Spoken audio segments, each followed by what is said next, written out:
అందరికీ నమస్కారం. తెలుగు కథల సమాహారానికి మీ అందరికీ స్వాగతం. ఇప్పుడు మనం వినబోయే కథ నిర్ణయం. రచన సలీం గారు. మరి కథలోకి వెళ్దామా?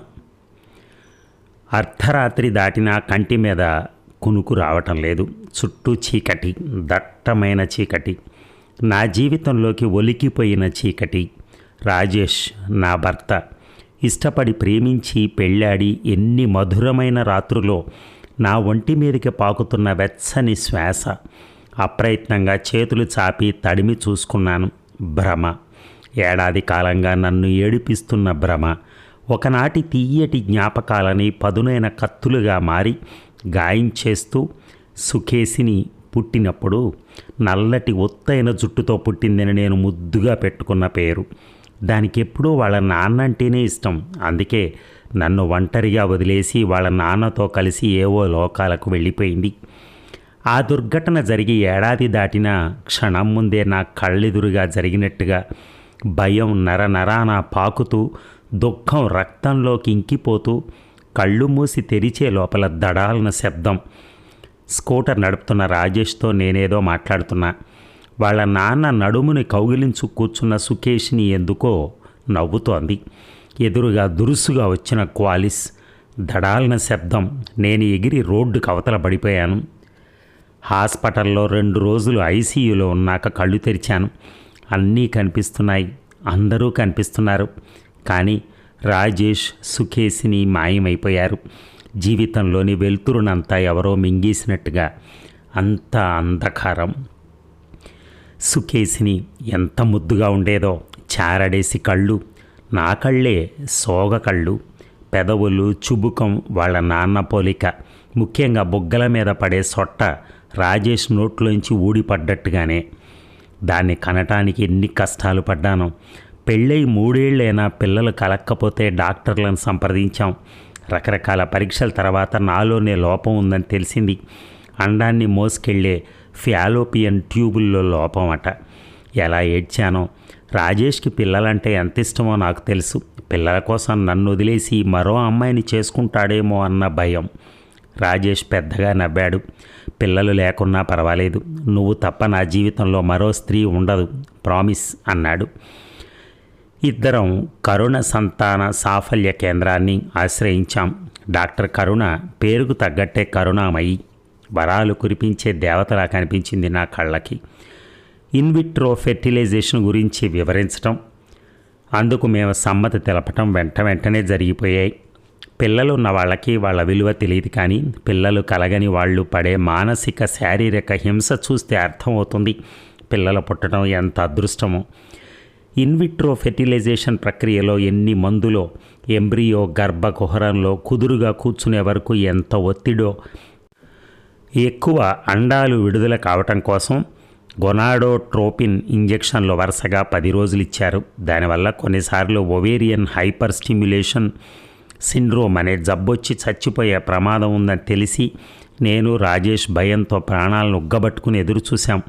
అదృష్టవశాత్తు అలాంటిది ఏం జరగలేదు. 12 అండాలు విడుదలైన 36 గంటల్లో తీయాలట. ఎంత నొప్పిని భరించానో వాటిని తీసే సమయంలో. రాజేష్ శుక్రకణాలను నేరుగా అండాల్లోకి ఇంజెక్షన్ ద్వారా పంపించి గాజు నాళికలో ఫలదీకరణ చేయించారు. 12 ఎంబ్రియోలు, అందులో 2 పనికి రాకుండా పోయాయట. మిగిలిన 10లో 5 గర్భంలోకి ప్రవేశపెట్టారు. అన్నీ నిలబడవట. 1, 2 స్థిరపడతాయట. ఒక్కోసారి అన్నీ ఫెయిల్ అవుతాయట. అప్పుడు మిగిలిన ఎంబ్రియోలను ప్రవేశపెడతారట. నాకు 2వ ఎంబ్రియోలను వాడాల్సిన అవసరం లేకుండానే గర్భం నిలబడింది. 9 నెలల 9 రోజులకు సుకేసిని పుట్టింది. మామూలు డెలివరీ కాదు, సిజేరియన్ ద్వారా. పండంటి కూతురు పుట్టిందన్న సంతోషంలో ప్రపంచం నా పాదాల చెంత వాలినంతగా సంబరపడ్డాను. కానీ ఏం లాభం. దానికి 5 ఏళ్ళు వచ్చేవరకే అచ్చటా ముచ్చటా చూడగలిగాను. రాజేష్ లేని లోటు ఎలాగో తీర్చలేనిదే. నా జీవితంలో కూడా రాజేష్కి తప్ప మరో మొగాడికి చోటు ఇవ్వను. నేను అంతగా ప్రేమించిన రాజేష్ వల్ల ఒక పిల్లవాడో మిగిలి ఉంటే ఇంత ఒంటరితనం, ఇంతటి నైరాశ్యం ఉండకపోను. అలా ఆలోచిస్తున్న నాకు చప్పున డాక్టర్ కరుణ హాస్పిటల్లో మిగిలిపోయిన 5 పిండాలు గుర్తొచ్చాయి. నా పిల్లలు. నా రక్తంతో, రాజేష్ రక్తంతో ఏర్పడిన బుల్లి పిల్లలు. ఒక్కసారిగా ఒంట్లోకి విద్యుత్ ప్రవహించినట్టు లేచి కూర్చున్నాను. లైట్ వేశాను. రూమ్ అంతా పరుచుకుంటూ వెచ్చటి వెలుతురు. టైం చూసుకున్నాను. 4 అయింది. మరో 2 గంటలు వేచి చూస్తే తెల్లారుతుంది. డాక్టర్ కరుణ 6 ఏళ్ల క్రితం చెప్పిన మాటలు బాగా గుర్తున్నాయి. మిగిలిన పిండాలను ఏం చేస్తారు డాక్టర్? పాప పుట్టాక అడిగాను. 2 ఏళ్ల తర్వాత నీకు మరో పాపో బాబో కావాలనుకున్నావనుకో, అప్పుడు ఎంబ్రియోలను ఉపయోగిస్తాం. మల్టిపుల్ ఎగ్స్ని తయారు చేయటం, వాటిని వేరు చేసి స్పెరంతో కలిపి ఫ్లూయిడ్ మీడియాలో ఫెర్టిలైజ్ చేయటం. ఇలాంటి శ్రమ లేకుండానే నేరుగా ఎంబ్రియోలను వాడుకోవచ్చు.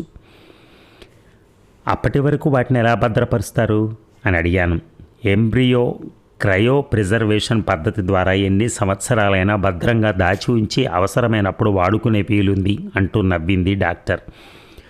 నా జీవితంలోంచి బలవంతంగా దోచుకోబడిన నవ్వు. అందులో కొంతైనా తిరిగి పొందాలంటే మళ్ళా గర్భవతిని కావాలి.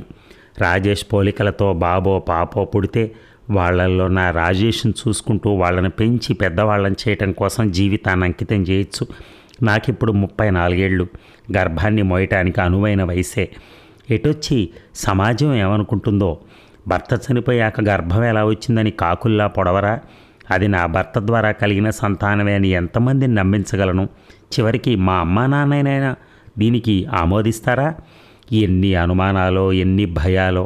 ఎంతమందినని డాక్టర్ కరుణ దగ్గరికి పిలుచుకుని వెళ్ళి సాక్ష్యం చెప్పించగలను? ఉదయం 6 అయింది, 7 అయింది. ఆలోచన తెగటం లేదు.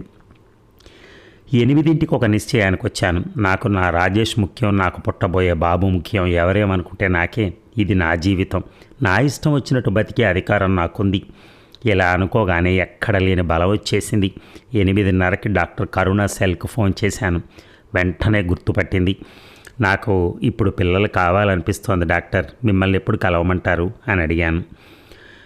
భర్త లేని ఒంటరి ఆడవాళ్ళు పిల్లల కోసం నా క్లినిక్ వస్తూ ఉంటారు. సమస్య ఏం లేదు. తప్పకుండా ప్రయత్నిద్దాం. నీకు కావలసిన లక్షణాలు చెప్తే వాటికి సరిపోయే స్పెరం డోనార్ని వెతకటమే ప్రధానం. స్పెరం డోనార్ ఎందుకు? నా ఎంబ్రియోలు మీ హాస్పిటల్లో ఉన్నాయిగా? కొద్దిగా ఆందోళన పడుతూ అడిగాను. కొన్ని సెకండ్ల విరామం తర్వాత సమాధానం వచ్చింది. నువ్వు మర్చిపోయినట్టున్నావు. కొన్నేళ్ల క్రితం నిన్నడిగి వాటిని పిల్లలు కలగని దంపతులకు దానం చేశాను. మళ్ళా పిల్లల్ని కనొచ్చు అన్న ఉద్విగ్నతలో మర్చిపోయాను. నిజమే. సుఖేసినికి 2 ఏళ్ల వయసున్నప్పుడు డాక్టర్ కరుణ ఫోన్ చేసి మరో పాపో బాబో కావాలనుకుంటున్నారా అని అడిగింది. రాజేష్తో చర్చించాను. ఒక్కరి చాలే సుజీ, దీన్ని బాగా చదివించి డాక్టర్ చేద్దాం అన్నారు ఆయన. మరునాడు డాక్టర్కు ఫోన్ చేసి మామూలుగా మిగిలిన ఎంబ్రియోలను ఏం చేస్తారు అని అడిగాను. మీకు అవసరం లేని ఎంబ్రియోలను మీ అనుమతితో ఎవరికైనా దానం చేస్తాం. అలా వద్దనుకుంటే ఏదైనా ల్యాబొరేటరీకి రీసెర్చ్ కోసం ఇచ్చేయచ్చు. ఆ 2 వద్దనుకుంటే వాటిని నాశనం చేస్తాం. నాకెందుకో చివరి 2 పద్ధతులు నచ్చలేదు. నాశనం చేయటం అంటే ప్రాణం పోసుకున్న పిండాలని చంపడమేగా. అది కూడా హత్యతో సమానమే. రీసెర్చ్ కోసం ఇచ్చిన ఆ బుజ్జి ప్రాణాలని ఎన్ని రకాల హింసలకు గురి చేస్తారో. మాకు సుకేసిని చాలనుకుంటున్నాను డాక్టర్ అని చెప్పాను. కొన్ని రోజుల తర్వాత డాక్టర్ కరుణ మళ్ళా ఫోన్ చేసింది. నా దగ్గరకు కేసు వచ్చింది. ఆమెకు అండం విడుదలయ్యే అవకాశం లేదు. పిల్లలు కావాలని తప్పిస్తోంది. మీరు అనుమతిస్తే మిగిలిన ఎంబ్రియోలను ఆమె కోసం వాడతాను అంది. రాజేష్కి చెప్తే పిల్లల్ని దానం చేస్తున్నాం, ఎంత పుణ్యమో అంటూ నవ్వాడు. ఎక్కడైనా ఎప్పుడైనా సుఖేసిని పోలికలున్న పాపో బాబో కనిపిస్తే నా శీలాన్ని శంకించకు అంటూ జోక్ చేశాడు. అదంతా గుర్తుకు రాగానే ఒక్కసారిగా నిరాశ నన్ను కమ్మేసింది. అవును డాక్టర్, గుర్తొచ్చింది. ఒక్కొక్కసారి 2-3 ఎంబ్రియోలతో కూడా సక్సెస్ సాధించవచ్చని చెప్పారుగా. మొత్తం 5 ఎంబ్రియోలు కదా ఉండాలి. ఒక్కటైనా మిగిల్లేదా? సారీ సౌజన్య, ఆ కేసు విషయంలో నీ 5 ఎంబ్రియోలు వాడాల్సి వచ్చింది. నేను హతాశురాలనైపోయాను. కొన్ని గంటల ముందు పూరించిన సంతోషం కేవలం ఎండమావి అని తేలిపోయింది. అయినా నువ్వు డోనార్ స్పెరంతో. డాక్టర్ మాటల్ని మధ్యలోనే తుంచేస్తూ పెద్దగా అరిచాను. నాకు రాజేష్ వల్ల కలిగే పిల్లలే కావాలి. సారీ సౌజన్య, అది ఇప్పుడు అసాధ్యం. అందుకే కొంతమంది తమ స్పెరం బ్యాంకుల్లో దాచిపెట్టుకుంటున్నారు. ఏవైనా కారణాల వల్ల వాళ్ళు చనిపోయినా వాళ్ళ భార్యలు పిల్లల్ని కంటానికి వీలయ్యేటట్టుగా. కానీ రాజేష్ మరణం ఊహించలేదు కదా, అకస్మాత్తుగా జరిగింది. కోపంగా ఫోన్ పెట్టేశాను. నాకెట్లాగైనా నా పిల్లలు కావాలి. నాకు రాజేష్కి నాకు పుట్టిన పిల్లలు, మా ఎంబ్రియోలను వాడి కన్న పిల్లలు నా పిల్లలే అవుతారు. వాళ్ళ మీద నాకే హక్కు ఉంటుంది. ఆమె కేవలం సర్రోగేట్ మదర్ మాత్రమే. దానికోసం ఇవ్వాల్సిన డబ్బులు ఇచ్చేసి నా పిల్లల్ని తెచ్చేసుకుంటాను. ఇంకా అవసరమైతే 2 లక్షలు ఎక్కువ పడేస్తాను. వాళ్ళు కాదంటే కోర్టుకు వెళ్తాను. ఇక్కడ ఇచ్చింది అండమో శుక్రకణమో కాదు, పిండాన్ని, జీవంతో తొణికిసలాడే పిండాన్ని. గర్భం అద్దెకిచ్చినంత మాత్రాన పిల్లల మీద హక్కు ఆమెకి ఎలా చెందుతుంది? 9 నెలలు మోసి కని ఇన్నాళ్ళు పెంచింది నేనని వాదిస్తుందేమో. అయినా ఆ ఎంబ్రియో నాది, నా బిడ్డ. ఈ విషయంలో ఎంతవరకైనా వెళ్ళి పోరాడతాను. తప్పకుండా తీర్పు నాకు అనుకూలంగానే వస్తుంది. వెంటనే మళ్ళా డాక్టర్ కరుణకు ఫోన్ కలిపాను. సారీ, ఇందాక దుఃఖాన్ని ఆపుకోలేక ఫోన్ కట్ చేశాను అన్నాను. పర్వాలేదు, నీ బాధను అర్థం చేసుకోగలను. ఇంతకీ ఆమెకు బాబా పాప? బాబు. వాళ్ళ వివరాలు చెప్పగలరా ప్లీజ్? నేను అప్పుడే చెప్పాను, అది ఎవరికి డొనేట్ చేశామో చెప్పటం కుదరదని. దాన్ని చాలా రహస్యంగా ఉంచుతాం. ప్లీజ్ డాక్టర్, ఒక్కసారి ఆ బాబు ఎలా ఉన్నాడో చూసొస్తానంతే. సారీ సౌజన్య, మెడికల్ ఎథిక్స్కి వ్యతిరేకంగా నేనేం చేయలేను. అట్నుంచి ఫోన్ డిస్కనెక్ట్ అయింది. ఇక డాక్టర్ని అడిగి లాభం లేదని అర్థమైంది. అక్కడ పనిచేసే హెడ్ నర్స్ నాకు బాగా తెలుసు. ఆమెకు డ్యూటీ ఎప్పుడైపోతుందో కనుక్కొని ఇంటికి వెళ్ళాను. నాకు అస్సలు గుర్తులేదమ్మా, వాళ్ళెవరో తెలియదు అంది. మీ రికార్డుల్లో ఉంటుందిగా, చూసి చెప్పు. నువ్వు అడిగినంత డబ్బులు ఇస్తాను. అంతా డాక్టర్ అమ్మ ల్యాప్టాప్లో ఉంటుంది. పాస్వర్డ్ తెలిస్తే తప్ప మనం ఆ పని కాదు, ఓపెన్ కాదు అది. చిన్న క్లూ చాలు, వాళ్ళ పేర్లు, ఏ ఊరు, ఏం చేస్తారు. నీకు 25,000 ఇస్తాను. ప్రలోభ పెట్టాను. దాన్ని 50,000కు పెంచాను. నర్సు మెత్తబడింది. పేరు గుర్తులేదు, కానీ అతను మాత్రం ఒంగోలు శర్మ కాలేజీలో ఉద్యోగం అని చెప్పినట్టు గుర్తు. సరిగ్గానే చెప్తున్నావా? 4 ఏళ్ల క్రితం విషయం. ఏది గుర్తుకు రావటం లేదన్నావుగా, ఇది ఎలా గుర్తుంది? నా డబ్బుకు సరిపడా నిజమైన సమాచారమే దొరికిందా లేదా కనుక్కుందామని. నాకు బాగా గుర్తుందమ్మా, ఎందుకంటే మా ఆయన చదివింది కూడా ఆ కాలేజీలోనే. మొదట నా బాబు ఎక్కడున్నాడో, ఎవరి దగ్గర ఉన్నాడో నిర్ధారణకి రావాలి. తర్వాత నా బాబుని నాకు ఇచ్చేయమని ప్రాధేయపడతాను. విన్నారా లేదా? సరే, లేదా కోర్టుకి ఏడుస్తాను. ఒంగోలుకి బయలుదేరాను. హోటల్లో రూమ్ తీసుకున్నాను. మర్నాడు శర్మ కాలేజీకి వెళ్ళి ఒక్కొక్క ఫ్యాకల్టీ స్టాఫ్ రూమ్లోకి వెళ్ళి వాకప్ చేశాను. 3 ఏళ్ల క్రితం బాబు పుట్టింది. ఫిజిక్స్ లెక్చరర్ మాధవరావు గారికి భార్యకని, డెలివరీ హైదరాబాద్లో చేయించాడని అతని కొలీగ్స్ చెప్పారు. అతను 2 రోజులు సెలవు పెట్టాట. ఇంటి అడ్రస్ అడిగి తెలుసుకున్నాను. సాయంత్రం 5ంటికి మాధవరావు ఇల్లు చేరుకున్నాను. కాలింగ్ బెల్ శబ్దానికి ఒక వ్యక్తి వచ్చి తలుపు తీశాడు. ఎస్, ఎవరు కావాలి అన్నాడు అతను. లెక్చరర్ మాధవరావు గారు అంటూ ఆగాను. నేనే, మీరెవరు? నేను డాక్టర్ కరుణ హాస్పిటల్ నుంచి వచ్చాను. నేను అక్కడ నర్సుని. పని మీద ఒంగోలు వస్తుంటే డాక్టర్ గారు మిమ్మల్ని కలిసి బాబు ఎలా ఉన్నాడో కనుక్కురమ్మన్నారు అన్నాను. డాక్టర్ కరుణ పేరు వినగానే అతని మొహం విప్పారింది. ఓ అలానా, రండి రండి. డాక్టర్ అమ్మ బాగున్నారా? 3 ఏళ్ళైనా గుర్తుపెట్టుకున్నారన్నమాట. అందుకే కరుణ నర్సింగ్ హోమ్కి ఆంధ్ర రాష్ట్రం అంతటా అంత మంచి పేరుంది అన్నాడు లోపలికి దారి తీస్తూ. హాల్లో కుర్చీలో కూర్చోబెట్టి అతను లోపలికి వెళ్ళాడు. ఆ బెడ్రూమ్లోంచి మాటలు వినిపిస్తున్నాయి. ఎవరు డాడీ వచ్చింది? ఓ చిన్న పిల్లాడి గొంతు, నా బాబు గొంతు. అచ్చం సుకేసిని మాట్లాడుతున్నట్టే ఉంది. అతను భార్యను వెంటబెట్టుకుని హాల్లోకి వచ్చాడు. ఆమె పక్కనే 3 ఏళ్ల బాబు. వాళ్ళెదురుగా ఉన్న సోఫాలో కూర్చున్నారు. నేను బాబునే చూస్తున్నాను. ఆమె ఏదో మాట్లాడుతోంది, నాకు వినిపించడం లేదు. నా ధ్యాస అంతా బాబు మీదే ఉంది. అచ్చం సుకేసినిలానే. జడవేసి బొట్టు పెడితే సుకేసినియే. పెద్ద కళ్ళు, బొగ్గల్లో డింపుల్స్, పెదవులు, చుబుకం. రాజేష్వి పుణికి పుచ్చుకుని, నా బాబు, నా రక్తం పంచుకు పుట్టిన బాబు. ఇటు రా నాన్న, నీ పేరేమిటి అన్నాను చేతులు చాపి. దగ్గరకు వచ్చాడు. వాడి చుట్టూ చేతులేసి దగ్గరికి తీసుకున్నాను. ఎంత హాయిగా ఉందో, సుకేసిని బతికొచ్చి ఒళ్ళో వాలినట్టుగా. నీ పేరు చెప్పనలేదు అన్నాను. వాడు సిగ్గుపడుతున్నట్టుగా నవ్వాడు. బొగ్గలు సొట్టలు పడేలా నవ్వాడు. నా సుకేసినిలా నవ్వాడు. నా రాజేష్ లాగా నవ్వాడు. కారుణ్య అంటూ నా చేతుల్లోంచి విడిపించుకుని అమ్మ దగ్గరికి వెళ్ళి ఒళ్ళో కూర్చున్నాడు. నా గుండె బగ్గుమంది. మాధవరావు, అతని భార్య ప్రస్తుతం నాకు శత్రువుల్లా కనిపిస్తున్నారు. నా బాబుని నా నుంచి ఎత్తుకొచ్చిన దుండగులు, నా బాబుని నాకు దూరం చేస్తున్న దుర్మార్గులు. వీళ్ళు కాదన్నా సరే నా బాబుని నాతో పాటు తీసుకెళ్ళిపోవాలి. కోర్టులు, కేసులు అంటే సంవత్సరాలు పట్టచ్చు. అంతదాకా ఆగలేను. నా బాబును వదిలి బ్రతకలేను. నాకు దుర్మార్గపు ఆలోచనలు వస్తున్నాయి. బాబుని కిడ్నాప్ చేసి తీసుకెళ్తేనో. నేనెవరో చెప్పేయటం మంచిది అనుకున్నాను. ఇక ఈ ముసుగులొద్దు, తాడో పేడో తేల్చుకునే పోవాలి. గొంతు సవరించుకుని చెప్పబోతున్నప్పుడు మాధవరావు అన్నాడు, మా బాబు మా పాలిట చిన్ని కృష్ణుడు. ఓ ఏడాదిలో చనిపోతుందనుకున్న నా భార్య బతికింది. దాన్ని బతికిస్తున్నది వాడి ముద్దు మాటలు మురిపాలే. అవి నా భార్య పాలిట అమృతధారలు. డాక్టర్లు కూడా ఆశ్చర్యపోయారు తెలుసా. వాడు పుట్టాక పొందిన సంతోషమే తన జబ్బుని ఎదిరించి బతికి బలాన్నిచ్చి ఉంటుంది అన్నారు. మీ భార్యకి ఏమైంది అని అడిగాను. మా బాబు డెలివరీ సమయంలో మీరు కరుణా నర్సింగ్ హోమ్లో లేరని, వేరే చోట పనిచేసేవారని చెప్పారు కదా, అందుకే మీకు తెలియదు. నా భార్యకు డియోడినల్ క్యాన్సర్ సెకండ్ స్టేజ్లో కనుక్కున్నాం. కీమోథెరపీ వల్ల అండాశయం దెబ్బతిందని, పిల్లలు పుట్టరని చెప్పారు. క్యాన్సర్ మొదలటం వల్ల ఆపరేషన్ చేసినా 1 ఏడాది మించి బతకదని చెప్పారు. అప్పుడే తను నా కోసమని బిడ్డను కంటానని పట్టుబట్టింది. అంత బాధలో ఉండి కూడా డెలివరీకి సిద్ధపడింది. అతని కళ్ళు చెమ్మగిల్లాయి. పక్కకు తిరిగి కళ్ళు తుడుచుకున్నాడు. నేను క్యాన్సర్తో చనిపోయే లోపల ఆయనకో బాబునో పాపనో కానుకగా ఇద్దామనుకున్నాను. డాక్టర్లు వద్దని వారించినా మొండికేశాను.